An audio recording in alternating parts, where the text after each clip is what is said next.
हमारे बीच में अभी माननीय मंत्री महोदय पहुंचेंगे, क्योंकि वो किसी प्रोग्राम में पहले से हैं और उनको उस प्रोग्राम से यहाँ तक आने में 20 मिनट लग रहे हैं। तो मुझे लगा कि मैं बाद में अपना जो उद्बोधन बीच में आना है उसको पहले कर लेता हूँ, तो हमारा थोड़ा समय भी बच जाएगा। और सबसे बड़ी बात यह है कि समय बचाने वाला इश्यू नहीं है। मुझे ये मौका मिल रहा है कि मैं साक्षरता के बारे में पहली बार मेरा 4 महीने के कार्यकाल में साक्षरता के बारे में बोलूं। मैं हर सब्जेक्ट के बारे में बोल चुका हूं ऑलमोस्ट 4 महीने में। आप में से बहुत सारे लोग तो ऐसे हैं जो मुझे नहीं जानते, क्योंकि साक्षरता में जो हमारे ज़्यादातर लोग मेरे सामने बैठे हैं, ये सारे लोग तो वो हैं जिन्होंने या तो पढ़ना अभी सीखा है, कुछ पढ़ना कुछ लिखना।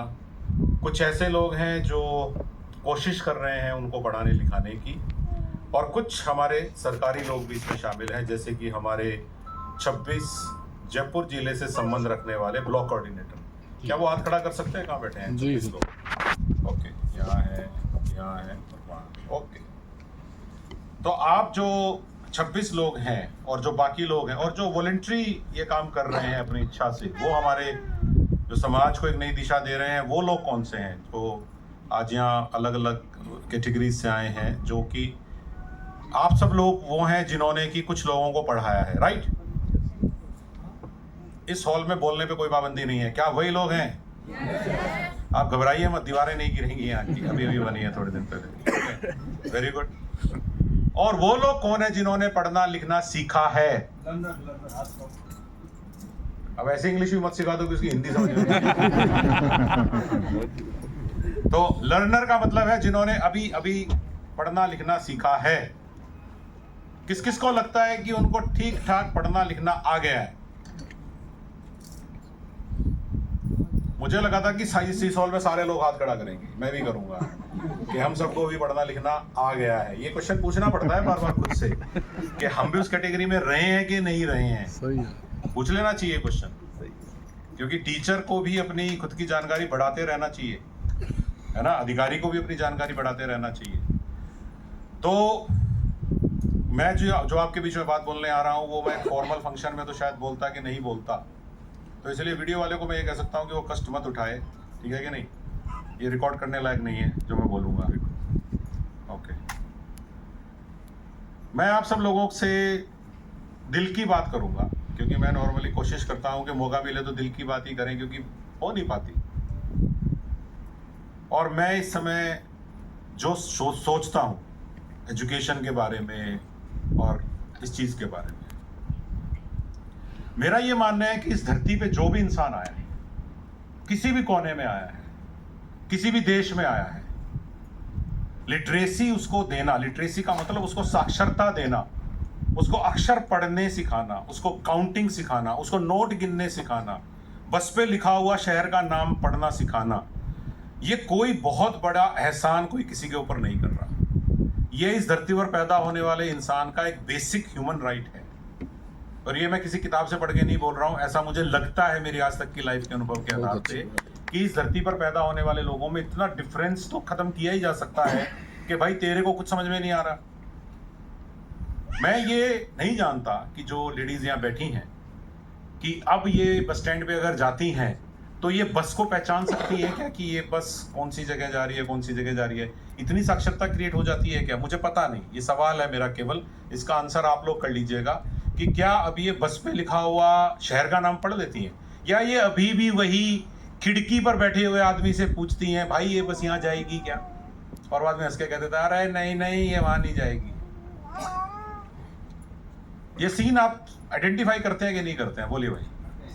ये सीन अभी होता है कि नहीं होता है देश में, या खत्म हो गया है देश? होता है सर। जब हम बच्चे थे 5-10 साल के और अपनी मम्मी के साथ बस स्टैंड पे जाते थे और हम भी अपनी मम्मी के साथ बस पकड़ने के लिए खड़े होते थे, तो ऐसे नज़ारे हम 85-86 में देख चुके हैं। तो आप लोगों ने देखे हैं नज़ारे? अभी भी दिखते हैं नज़ारे? दिखते हैं। सिंधी कैंप पे भी ऐसे औरतें दिख जाएंगी जो पूछती फिरती हैं अरे अरे ये बगरू जा रही है क्या, ये बस्सी जा रही है क्या? है क्या नज़ारे अभी भी बाकी? जी जी जी। जब तक ये नज़ारे बाकी हैं, इसका मतलब लिटरेसी में कमी है। बहुत सीधा सा टेस्ट है क्या नहीं? आप मुझे एक बात बताओ, कोई भी एक लेडी को आप ले लीजिए जो कि आप समझते हैं कि सबसे ज्यादा एज की है या सबसे कम अभी भी कम सीखी होगी, अगर आप उसको कहते हैं कि माता जी ये 1,000 रुपये आपको मैं दे रहा हूं और ये 336 रुपये मेरे बनते हैं, बाकी के पैसे दे दो, तो मुझे कोई बता सकता है कि कितने लोगों को दिक्कत है और कितने लोगों को दिक्कत नहीं है? 1,000 रुपये मतलब अब 1,000 का नोट तो है नहीं, 500 के 2 नोट मैंने आपको दिए और मैंने ये कहा कि मेरे 336 रुपये आपको वापस करने हैं, आपके इतने रुपए बैठे हैं, तो आप बता सकते हैं आपके कितने रुपए बैठे हैं? अगर ये आप नहीं बता पा रहे हो तो लिटरेसी में कहीं ना कहीं कमी है। मैं यहाँ कोई क्वेश्चन पूछने नहीं आया हूँ, मैंने तो एहसास दिलाया है। लेकिन अगर हम ये देखते हैं कि यार गांव की औरतें क्या जब दुकान पे सामान लेने जाती हैं तो ये हिसाब किताब नहीं करती होंगी इतने सालों से? क्या अपने भरोसे बैठी थी? बोलिए। नहीं करती थी सर। सब्जी लेने जाती होंगी, किराना लेने जाती होंगी, गेहूं बेचती होंगी, गेहूं के बदले सामान लेती होंगी, तो ये हिसाब किताब नहीं होता होगा क्या? थोड़ा बहुत होता होगा। कोई ब्याज देना, कोई किसी से पैसे ले रखे हैं महाजन से, सेठ जी से, तो उसका कोई ब्याज कटाना, तो ये गिन लेते हैं। ये मुझे बताइए, ये आपके सरकारी लोगों की आवाज आनी चाहिए इसमें। तो गिन लेते हैं। मैं ये कहता हूँ कि 1,000 रुपये आपको दे दिए, अब इसमें से मेरे 275 रुपये वापस कर दो, तो ये 275 समझ लेंगे कि 2 नोट 100 के, 1 50 का, 2 20, 1 20 का और 1 समझ लेते हैं सर। कितनी मतलब ये एफिशिएंसी होती है? हाँ। मोस्टली कर देंगे ये। तो मैं ये कह रहा हूँ कि ये कुछ बेसिक चीजें अगर हमारे लिटरेसी प्रोग्राम में हो। मैंने उजास पढ़ी नहीं है, सॉरी टू से। मैं उल्लास, क्या नाम है इस किताब का?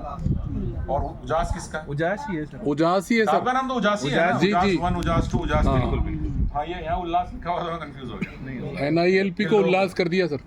तो मैं ये कहना चाहता हूं कि जो मेरे सामने लेडीज और आदमी बैठे हैं, मैं आज आपको ये कहना चाहता हूं कि अगर आप बस पे लिखा हुआ कोटा पढ़ लेते हो, टोंक पढ़ लेते हो, अलवर पढ़ लेते हो, तो बहुत बड़ी बात है।